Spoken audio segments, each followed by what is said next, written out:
She believed that she could remove a black man from first class with a few carefully selected remarks.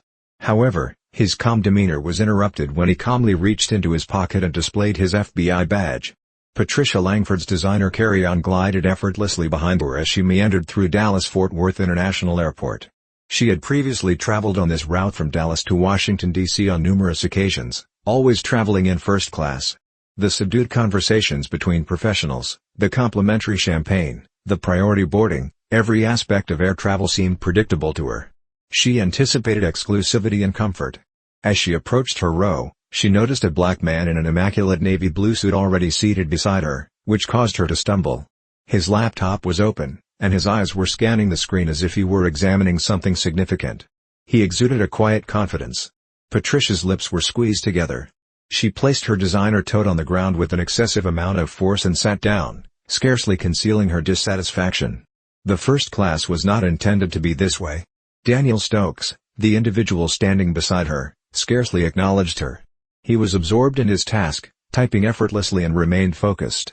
The sharp angles of his features were emphasized by the reflection of the laptop's glow on his dark skin. He maintained the demeanor of an individual who belonged in this environment. Patricia, however, was not persuaded. She shifted in her seat as she inhaled sharply through her nose. His armrest was inadvertently touched by her purse, however, there was no response. She adjusted her posture, gazing around as if anticipating that a flight attendant would observe this oversight. Next, she advanced the matter. She made her presence known by leaning slightly toward him. She uttered a courteous apology. "Excuse me. Are you sure you're in the right seat?" Daniel did not even raise his head. "Yes," that concluded the matter. Absence of explanation. There is no explanation. After clearing her throat, she once more looked around.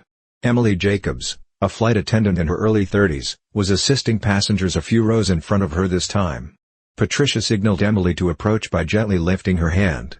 Daniel's exhalation was subtle yet audible. Emily arrived with her customary professional demeanor. "Is everything all right, ma'am?" Patricia suppressed a slight chuckle, shaking her head as if she found the situation humorous. "I think there's been a little mix-up. I believe this gentleman is in the wrong seat." Emily glanced at Daniel, who eventually paused his typing and looked up. He was unreadable, but his eyes conveyed something other than surprise or bewilderment. Emily swiftly examined the seat designations after retrieving the passenger manifest from her tablet. She stated politely, "In reality, Mr. Stokes is seated in the appropriate position. Your ticket says 2A, and he's in 2B." Patricia blinks. She clenched the edge of her armrest with her fingertips. "That is peculiar," she exclaimed, suppressing a chuckle. "Are you sure?" Well, I just assumed." Emily smiled, already detecting the direction of this conversation. "I'm sure, ma'am. Everything looks correct." Patricia's expression was agitated. Her expression, which was meticulously maintained, briefly fluctuated before she replaced it with a tight-lipped smile. "Well," she exhaled, "I suppose mistakes do occur." She returned to the window, but she was not yet finished. Not even close. In the interim, Daniel had already resumed his employment. Emily hesitated briefly, recognizing the tension, before quickly nodding to Daniel and departing. Patricia, however, was percolating. Her knee was tapped by her fingertips. Her breath was shallow, and her eyes darted to the flight crew before returning to Daniel. He did not respond. He was not providing any explanations or assurances. He was not engaging in the small game she had anticipated him to play. She was further enraged by this. She was the type of woman who would not ignore matters. Patricia is not the sort to endure silence. She resolves to make a decisive move. Patricia sat with her arms crossed over her chest, her mind whirring. This was incorrect. She had never been placed in a situation like this, despite the fact that she had flown first class for decades. She was indifferent to the fact that the man standing beside her was not engaging in any illegal activities. He did not fit in. Her irritation was simmering just beneath the surface, as her breath came in faster. She was unable to passively tolerate this situation. The summon button was depressed by her. Emily Jacobs reappeared a few moments later, her smile remaining professional and warm, as a gentle chime echoed aloft. "Ma'am, is there something I can help you with?" Patricia maintained a low volume and a meticulously calibrated tone. "I'd like to request a seat change." Emily blinked. "Oh. Are you uncomfortable? Is there an issue with the seat itself?" Patricia displayed a brief moment of hesitation. She was unable to express her true thoughts. As an alternative, She inclined her head toward Daniel, further reducing the volume of her voice. She spoke slowly and deliberately, stating, I don't feel at ease sitting here." Emily's smile was shaky. "I'm sorry to hear that, ma'am. If there's a technical issue with the seat, I'd be happy to," Patricia interjected. "No, it is not the seat." She abruptly exhaled. I just prefer to sit elsewhere." Emily observed Daniel, who had once more suspended his typing but had not spoken. He was attentive and anticipating. His jaw was clenched, and his fingertips were hovering over the keyboard. Emily tapped her tablet, stating, "I would like to verify whether there are any available seats." "Just a moment." Patricia reclined, her lips forced into a firm line. Daniel did not respond. He refrained from engaging in an argument, acknowledging her, or inquiring as to the cause of her discomfort. This only served to exacerbate her frustration. A man in a blazer turned his head slightly a few rows in front of him, ostensibly to check his phone, but it was evident that he was listening. A woman nudged her spouse across the aisle. Individuals were observing. Emily's fingertips swiftly navigated the screen. "I'm afraid we're at full capacity today, ma'am. There aren't any open first-class seats available." Patricia's midriff contracted. Emily apologized with a smile. "Would you like me to check in economy? There might be a seat available there." Patricia's forehead was scorched. "The economy?" As if she would ever do so. Her voice was obstructed. "That's not going to work." Emily maintained an unwavering expression. "In that case, I hope you don't mind staying in your assigned seat." Patricia attempted to smile with her lips pursed. "I suppose I have no choice." Emily nodded. "Let me know if you need anything else." Patricia scarcely observed her as she departed. Her ears were ringing. Daniel returned to his laptop and resumed typing, remaining mute. That concluded the matter. That was his reply. He intended to maintain the illusion that she did not exist. The digits of her hand curled into fists. This was not the conclusion. She abruptly exhaled and pressed the call button once more. Emily hesitated before returning this time. "Ma'am?" Patricia sat more upright. "I need to speak to someone in charge." Emily maintained an impassive expression. "I'm the lead flight attendant on this flight. Is there something I can clarify for you?" Patricia's tone became more incisive. "I need to speak to the head crew member or the pilot." The cabin was filled with a murmur. A quiet snicker was heard from an individual. Emily maintained a professional demeanor, however, her forbearance was evidently diminishing. "Ma'am, the pilot is preparing for takeoff and won't be available. But I'm happy to assist you." Patricia's mandible tightened as she pursed her lips. Daniel was not reacting, he was not anxious or trembling in discomfort. It appeared as though he had performed this dance previously. She reduced her volume once more.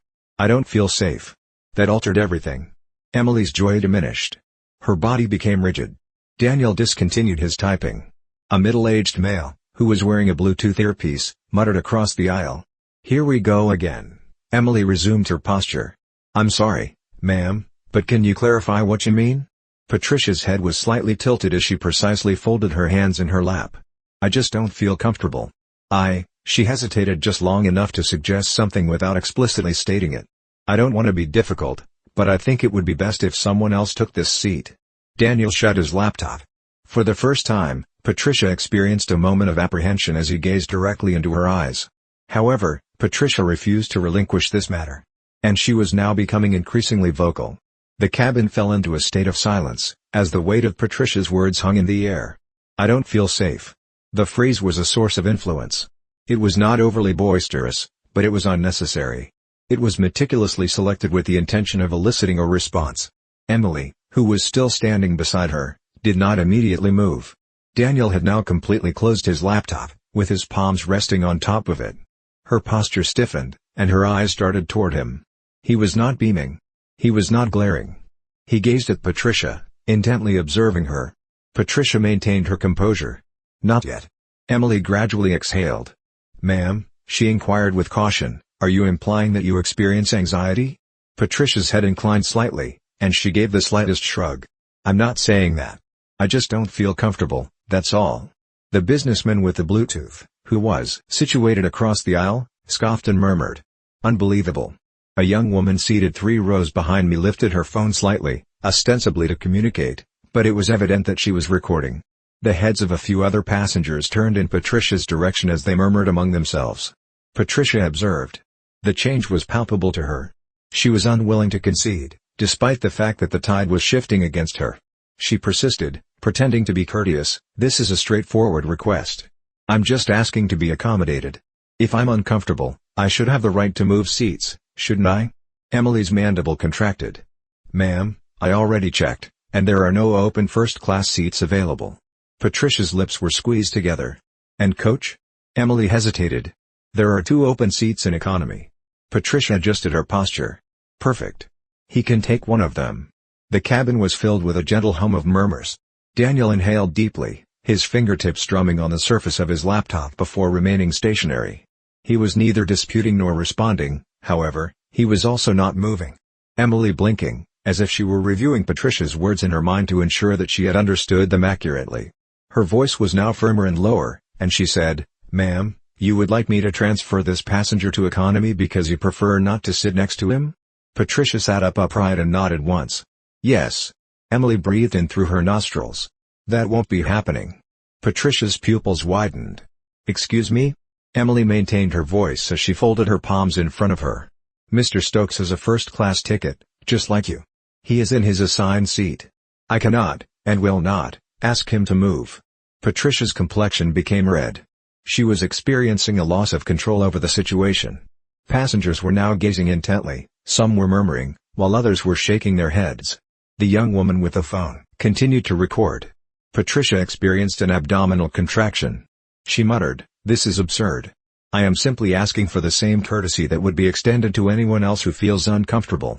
Emily refused to alter her position. "You are asking me to remove a paying passenger from his assigned first-class seat and relocate him to economy for no valid reason. That is not an accommodation, that is discrimination." An abrupt pause ensued. A subdued whistle was blown by an individual. Daniel had not spoken or moved.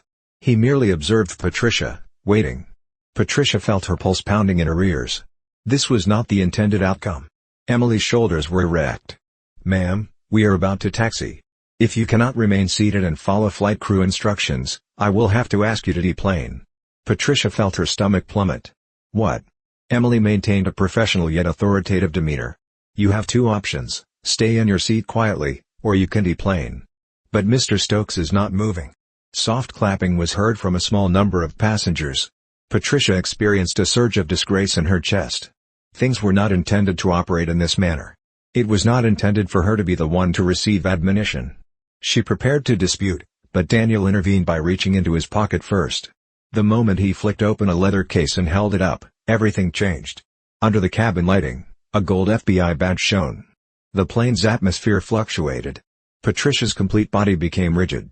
A few passengers even chuckled, while others shrieked. The young woman who was recording?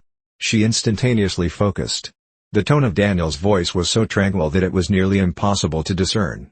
"Ma'am," he said with a smooth voice, angling his head. "Would you like to file an official complaint? I can take your statement right now." The breath of Patricia was caught. She was incapable of communicating. Daniel did not blink or budge. He simply remained in anticipation. Patricia experienced a genuine sense of being entrapped for the first time.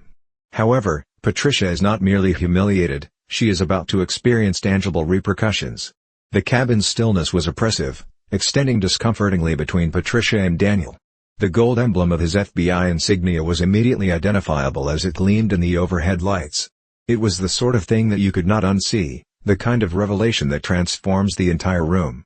Passengers who had been whispering moments earlier were now staring openly, with some smirking and others wide-eyed. Patricia's mouth became parched. Her mind was in a state of agitation, as it sought an explanation, an excuse, or an escape route. This was not intended to transpire. The individual she attempted to remove from the aircraft, the individual she suggested was a threat, was a member of federal law enforcement. Her larynx contracted. Daniel's demeanor remained unchanged. He was not exulting or beaming. He remained seated, his gaze fixed on her, his badge in one palm, and he waited. He maintained an unwavering, level tone that was unintelligible. "Would you like to file an official complaint, ma'am?" The words hung in the air like a loaded rifle. Patricia felt as though her body was immobilized, and she could feel heat inching its way up her neck. She made an attempt to speak, but the only sound that emerged was a feeble, strangled "I." Daniel's cranium was slightly tilted. "You expressed that you were uneasy," he continued, his tone remaining polite but incisive. That's a serious allegation on a federal flight. If you believe I've done something inappropriate, I'd be happy to take your statement. Patricia felt her stomach plummet. The transition was palpable to her. The narrative was under her control just moments ago. Sympathy was anticipated by her. She anticipated that someone, anyone, would advocate for her. However, she was now the subject of scrutiny. A man seated 2 rows in front of me released a low snicker. "Oh, this is priceless," he murmured, shaking his head. Patricia's visage was the focal point of the young woman's recording. Emily, the flight attendant, stood in close proximity, her arms crossed, and her expression meticulously unaltered. However, there was a quiet expectation, a silent understanding, in her gaze. She was awaiting. Everyone awaited. The respiration of Patricia was rapid and shallow. She was unable to acknowledge that she had lied. She was unable to claim that she had concocted the entire story solely to eliminate him. However, she would be accusing a federal agent of being a hazard on a flight if she doubled down and pursued her claim. Additionally, that would result in repercussions. Her hands trembled in her lap. Daniel had maintained his gaze. Patricia finally shook her head, a mere movement, after what seemed like an eternity. "No," she muttered. "No complaint." Daniel nodded once, as if anticipating the outcome. He gradually closed his badge, reinserted it into his jacket, and reopened his laptop. It concluded abruptly. For him, at least. Patricia's torment was only beginning. A few passengers expressed their approval by murmuring, and a couple even gently clapped. The industrialist on the other side of the aisle smirked and returned to his newspaper. The attractive woman with the phone? She was already engaged in the act of typing. Patricia could detect the rhythm of her heartbeat. She desired to dissolve into her seat, to vanish, to rewind time and reverse the previous 10 minutes. However, this could not be reversed. She had publicly disgraced herself. She had been exposed. Furthermore, it had been observed by others. It was captured on tape. Her eyes darted throughout the cabin in quest of an ally, someone who could provide a sympathetic expression. No one did. Emily, the sole individual who had been tolerant of her, had also lost the warmth in her demeanor. Patricia forced herself to drink, forcefully. She desired to dispute, to express herself in order to regain control. However, she was aware that there was nothing more to say in her heart. It was not even off the ground yet, and she had already suffered a loss. However, Patricia is not merely humiliated, she is about to experience tangible repercussions. Patricia maintained an unwavering gaze forward as she perched in her seat. There was a burning sensation in her face, and her respiration was shallow. This was not merely an instance of humiliation. This was an act of disgrace. Daniel had already departed. He had once again opened his laptop, and his fingertips were tapping the keyboard in a calm manner. It was as though she did not exist. Nevertheless, what about the remainder of the cabin? They had not forgotten. The businessman with the Bluetooth, who was situated across the aisle, grinned to himself. The woman who was recording had ceased typing, but her phone was still slightly inclined upward, as if she were anticipating Patricia's response. Even the flight attendants, who were supposed to be impartial, appeared to have a distinct demeanor. Emily, the main flight attendant, observed from a nearby location. Patricia experienced every aspect of it. The gravitas of the gases. The air was infused with a silent judgment. She had made a significant error in her calculations. Her heart was pounding as her fingers twitched in her lap. This was not a trivial misunderstanding that she could resolve with a dismissive wave and a contrived laugh. She had attempted to remove an FBI agent from his position, and the incident was captured on camera. At this moment, the implications were beginning to sink in, weighing heavily on her chest. Her throat was parched. Emily finally approached, her demeanor remaining courteous but no longer gentle. "Ma'am," she said, maintaining a subdued voice, "I must verify that you are able to continue on this flight without any additional disruption." Patricia's body tensed. A small number of passengers briefly peered over, feigning ignorance while actively listening. She desired to take a photograph.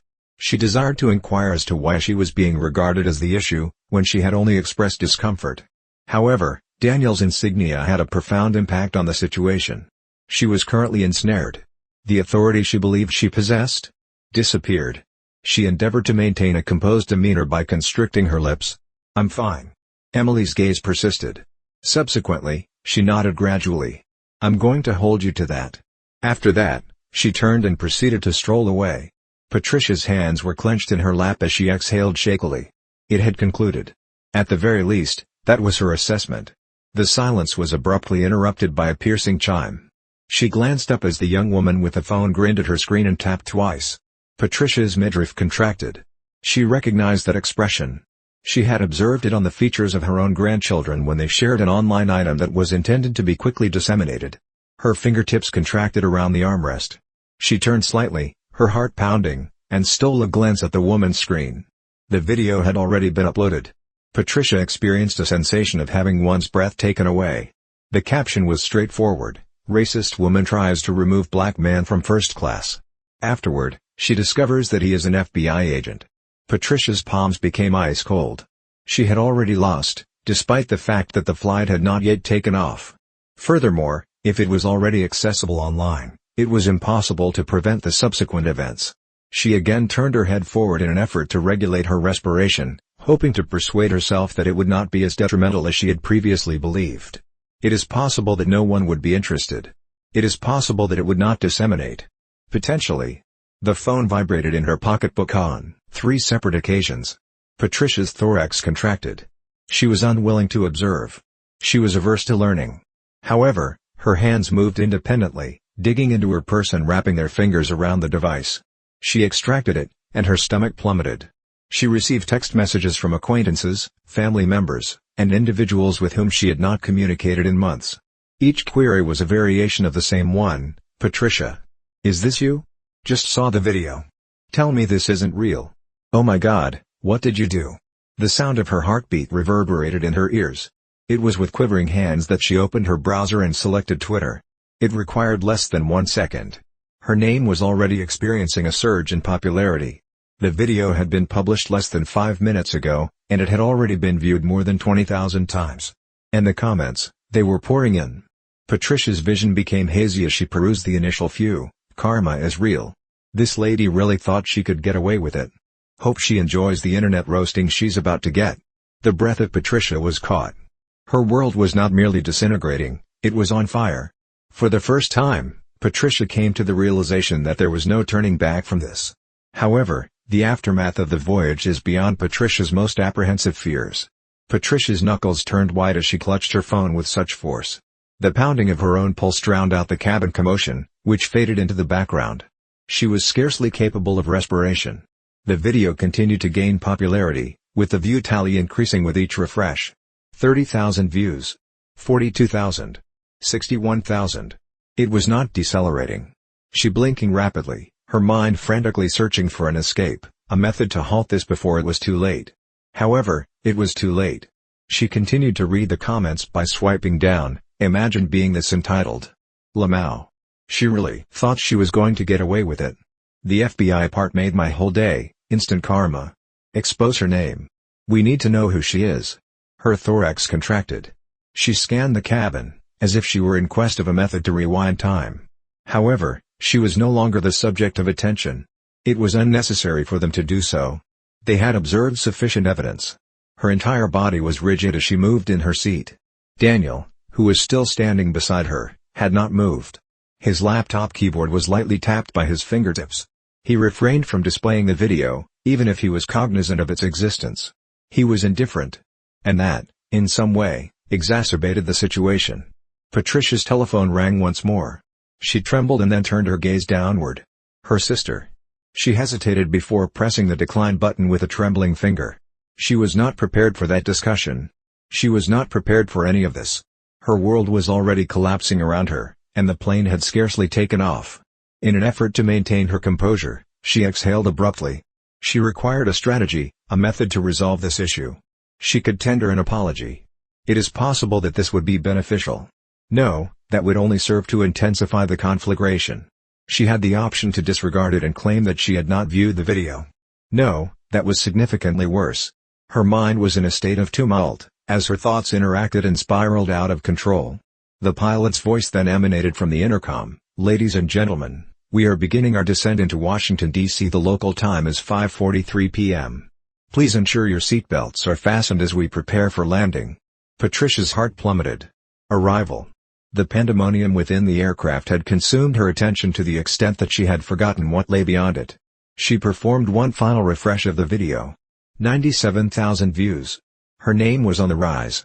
She shook her hands as she reinserted her phone into her bag, attempting to persuade herself that she could still prevail over this situation, that it might not be as severe as she had initially anticipated. However, Patricia remains optimistic that the tempest will clear. Up until she activates the news. Patricia virtually fled the aircraft as soon as the doors opened. She disregarded the silent chuckling, the side glances, and the unspoken judgment that hung in the air. She simply needed to exit. However, her pulse skipped as she hastened into Reagan National Airport, as she observed what was awaiting her near baggage claim. A collection of journalists.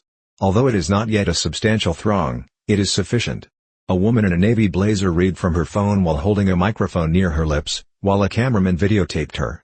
The now viral video shows an unidentified woman attempting to have an FBI agent removed from first class, citing discomfort. The clip has gained over 1 million views in just a few hours. Patricia's respiration ceased. 1 million. That was unattainable. She swiftly averted her head, hoping that they had not observed her. However, one of the reporters fixed her gaze. The woman's countenance was illuminated. Wait. That's her. When Patricia pivoted on her heel, panic surged through her body. She could not be perceived in this manner. She moved rapidly, her heels clicking against the tile floor with a piercing sound. She required immediate access to the exit. However, the phone in her purse vibrated violently, emitting notifications, missed calls, and messages. She was unable to outpace it. She pushed past a group of travelers, her palms clammy and her breath short. She had scarcely reached the curb when her name was shouted behind her. "Miss Langford? Do you have a response to the video?" She grimaced. She was unaware that her identity had been disclosed. She nearly threw herself into the rear seat as a taxi slowed near the curb. She abruptly directed the chauffeur, "Depart now." Although he raised an eyebrow, he retreated from the curb without uttering a word. Patricia's eyes were tightly shut as she pressed her palms to her temples. 1 million views. Her innards roiled. She had dedicated her entire life to meticulously managing her reputation, ensuring that she maintained a positive image and a reputable name. It vanished in a solitary afternoon. Her phone vibrated once more. This time, it was a number that she was unfamiliar with. She gazed at it, her heart pounding. Subsequently, she swiped to respond just prior to the message being sent to voicemail. "Hello?" A fleeting period of silence. Then, a voice that is clipped. "Miss Langford, this is James Rollins, chair of the Marston Foundation. I assume you're aware of the situation." Patricia's mouth became parched. For many years, she served on the board of the Marston Foundation, a charitable organization that was known for its ethical leadership, inclusivity, and progressive image. Additionally, she was already aware of the subject matter of this conversation. She ingested. "James, he abruptly interrupted, "we will require your resignation." Patricia gazed forward in a state of emptiness. It was not a request, rather, it was an edict. Her heartbeat reverberated in her ears. "But this is being taken out of context." His tone was monotone as he stated, "The board is in disagreement." Conclusive. "We'll issue a public statement by morning. We expect your resignation by then." A sudden, sharp sound. He had terminated the conversation. Patricia gradually lowered the phone. Her professional career had concluded. Her reputation had vanished. Finally, the most detrimental aspect? No one was interested in her explanation. The video had been viewed by them. Additionally, the video sufficed. She expelled a trembling breath. This was beyond her capacity to manage. She had inflicted this upon herself. And now, she was compelled to accept it. In the interim, Daniel Stokes had not even considered her. It is probable that he was attending a meeting at this time, his life unaffected. Is it because of him? This was merely another Tuesday.